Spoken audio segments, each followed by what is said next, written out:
FAILURE, failure. Failure একটা শুধু কথা না, এই কথার মানে কিছু লোকের কাছে সাজা, আবার কিছু লোকের কাছে মজা।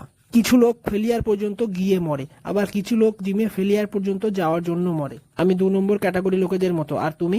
আজকাল মানুষ ভাবে জিমে গেলেই বডি হয়ে যায়, কিন্তু এটা একেবারেই সত্যি না। বডি শুধু জিমে গেলেই হয় না, জিমে গিয়ে ফেলিয়ার পর্যন্ত ট্রেন করলে তারপর হয়।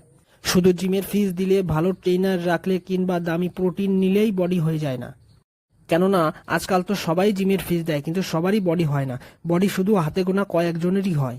যেখানে কিছু লোক বডিতে অল্প পেন হলে ডাম্বল ফেলে দেয়, আর ওই হাতে গোনা কয়েকজনের সেট ওখান থেকেই শুরু হয়, যেখান থেকে পেন শুরু হয়। এই জন্য তুমি যদি জিমে ফেলিয়ার পর্যন্ত যাও, তো ভাই আমার কাছে তোমার জন্য সম্মান কথাটা অনেক ছোট।